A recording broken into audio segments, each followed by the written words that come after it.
Hello दोस्तों, Parul stories के channel पर आप सभी लोगों का स्वागत है। रोज की तरह आज फिर से मैं एक नई कहानी लेकर आई हूँ। आज की कहानी एक साधु बाबा की है, जिन्होंने अपने अच्छे व्यवहार और उदारता से एक चोर के हृदय का परिवर्तन कर दिया। चलो दोस्तों, अब फटाफट इस कहानी का आनंद उठाते हैं। चंद्रपुर नाम के एक गांव में रामचरण नाम का एक साधु रहा करता था। वह बड़ा ही भला आदमी था। अपने साथ बुराई करने वालों के साथ भी वह हमेशा भलाई ही करता था। गांव के किनारे एक छोटी सी कुटिया में वह साधु अकेला ही रहता था। अपने घर आने वालों की खूब खातिरदारी करता, ध्यान रखता और अच्छा खाना खिलाता था। गर्मियों के दिन थे, खूब गर्मी पड़ रही थी और लू चल रही थी। एक आदमी दोपहर में कहीं जा रहा था, लेकिन ज्यादा गर्मी होने के कारण और लू लगने से वह रामचरण की कुटिया के बाहर ही बेहोश होकर गिर पड़ा। रामचरण ने जैसे ही देखा कि उसकी कुटिया के बाहर कोई बेहोश पड़ा है, तो बिना समय बर्बाद किए उसे तुरंत अंदर ले आया। साधु अब उसकी सेवा में लग गया। पहले उस मुसाफिर को पानी पिलाया, फिर सर पर गीला कपड़ा रखा और इसके बाद हाथ के पंखे से काफी देर तक हवा की। थोड़ी देर बाद उस आदमी को होश आ गया। होश आने पर उस आदमी ने रामचरण से कहा कि मैं बहुत भूखा हूँ, कृपा करके मुझे कुछ खाने को दीजिए। रामचरण ने कहा, ठीक है, मुझे थोड़ा सा समय दीजिए। कुछ ही समय में रामचरण ने बहुत बढ़िया ताजे पकवान खाने के लिए परोस दिए।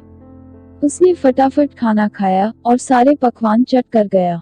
दरअसल वह आदमी एक चोर था, जो दोपहर में सुनसान माहौल देखकर चोरी करने के लिए निकला था। खाना खाने के बाद चोर को इस बात की हैरानी हुई कि रामचरण ने इतनी जल्दी खाना कैसे तैयार कर लिया। उसने रामचरण से पूछा, महाराज जी, यह बताइए कि आपने इतने कम समय में खाना कैसे तैयार कर लिया। रामचरण ने चोर को बताया कि मेरे पास एक चमत्कारी थाली है। इस थाली की मदद से मैं पल भर में जो भी जी चाहे खाने के लिए वो बना सकता हूँ। चोर ने हैरान होकर पूछा कि क्या आप मुझे वह थाली दिखा सकते हैं? मैं यह सब अपनी आंखों से देखना चाहता हूँ। रामचरण अंदर गया और एक थाली लाकर चोर के आगे रख दी। अब उसने थाली से कहा, मुझे केले चाहिए। वह थाली तुरंत केलों से भर गई। यह देखकर चोर हैरान रह गया और उसके मन में थाली के लिए लालच पैदा हो गया।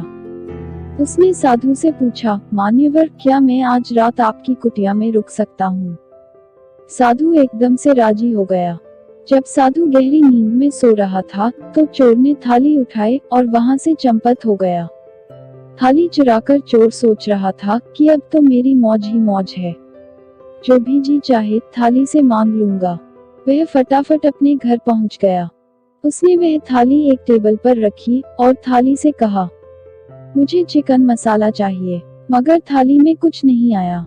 फिर उसने कहा, मुझे मलाई चाप चाहिए। थाली अभी भी खाली थी। चोर ने फिर कहा, सेब ला के दो।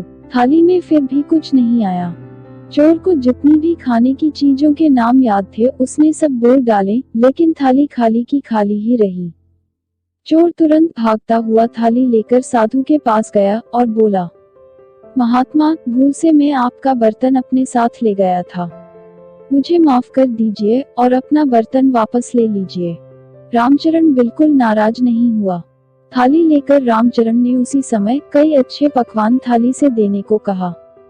थाली में तुरंत ही वह सारा भोजन आ गया। रामचरण ने चोर को एक बार फिर बढ़िया खाना खिलाया। यह देखकर चोर हैरान रह गया। वह अपनी उत्सुकता को अब रोक नहीं पाया। उसने साधु से पूछा, महाराज, जब यह बर्तन मेरे पास था तब इसने कोई काम नहीं किया। मैंने इससे बहुत सारे पकवान मांगे, मगर इसने मुझे कुछ नहीं दिया। साधु ने कहा, भाई देखो, जब तक मैं जिंदा हूँ तब तक यह बर्तन किसी और के काम नहीं आ सकता। मेरे मरने के बाद ही कोई और इसका उपयोग कर पाएगा। बर्तन के चमत्कार का भेद पाकर चोर मन ही मन बहुत खुश हुआ। वह सोच रहा था कि अब तो मैं इस महात्मा का खात्मा करके बर्तन का फायदा उठाऊंगा। अगले दिन चोर फिर साधु के घर आया और साथ में अपने घर से खीर बनाकर लाया। चोर ने साधु से कहा, महाराज, आपने मेरी इतनी सेवा की है, मुझे 2 बार बहुत लाजवाब स्वादिष्ट पकवान खिलाए हैं। इसलिए मैं भी आपकी कुछ सेवा करना चाहता हूँ। मैं आपके लिए खीर लाया हूँ, कृपया आप इसे स्वीकार कर लीजिए। साधु ने बिना किसी संकोच के चोर की दी हुई खीर खा ली और चोर को धन्यवाद किया। साधु ने उस चोर से कहा, तुम्हारी खीर बहुत ही स्वादिष्ट बनी है। चोर खीर में जहर मिलाकर लाया था ताकि रामचरण के मरने के बाद वह थाली हड़प कर सके। खीर खिलाकर चोर वापस अपने घर चला गया। थाली को फिर से चुराने के उद्देश्य से वह चोर रात में साधु की कुटिया में फिर से आया। उसे पक्का यकीन था कि जहर से अब तक तो साधु का काम तमाम हो चुका होगा। चोर जैसे ही थाली की ओर बढ़ा तो उसे किसी चीज से ठोकर लगी। आवाज सुनकर रामचरण ने आंखें खोली और उठकर चारपाई पर बैठ गया। रामचरण बोला, कौन है भाई? चोर की हैरानी का तो ठिकाना ही नहीं रहा। वह बड़ी हैरानी से बोला, महाराज आप अभी तक जीवित हैं। साधु बोला, क्यों भाई, तुमने यह कैसे सोच लिया कि मैं जीवित नहीं हूँ? चोर ने कहा, मैंने दोपहर में आपको जो खीर खिलाई थी उसमें बहुत तेज जहर मिला हुआ था। मैं तो यही सोच रहा था कि जहर के असर से आप मर चुके होंगे। साधु ने कहा, देखो भाई, मैं निस्वार्थ भाव से लोगों की खूब सेवा करता हूँ और सच्ची निष्ठा से भगवान का जप भी करता हूँ। इसलिए मुझे यह आशीर्वाद प्राप्त है कि कितना भी तेज जहर क्यों ना हो, मैं उसे आसानी से पचा सकता हूँ। किसी भी जहर का मुझ पर कोई असर नहीं होगा। चोर ने यह सुन के माथा पीट लिया और निराश होकर कहा, महाराज मैं तो आपको मारकर आपकी थाली का लाभ लेना चाहता था, लेकिन मेरी यह इच्छा पूरी नहीं हुई। रामचरण बोला, भाई मैं इसमें क्या कर सकता हूँ? तुम्हारी किस्मत ही अच्छी नहीं है। अगर भूख लगी हो तो मैं तुम्हारे लिए खाने का प्रबंध करूँ।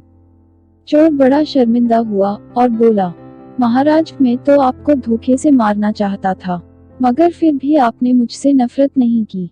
उल्टा आप तो मेरे साथ बहुत अच्छा व्यवहार कर रहे हैं। यह बात मुझे बहुत ही अजीब सी लग रही है। रामचरण ने कहा, भाई इसमें क्या अजीब बात है?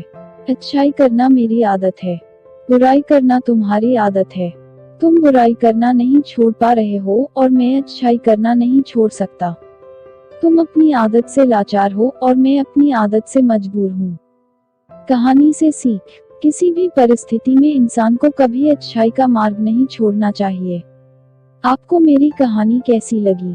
कमेंट बॉक्स में बताइए ताकि मैं आप लोगों तक अच्छी अच्छी कहानियाँ ला सकूं। हमारे चैनल को सब्सक्राइब करना ना भूलें और साथ ही वीडियो को लाइक करें और अपने दोस्तों के साथ व्हाट्सएप, इंस्टाग्राम और फेसबुक पर शेयर करें। नई नई मजेदार कहानियों के नोटिफिकेशन के लिए बेल आइकॉन को जरूर दबाएं। धन्यवाद।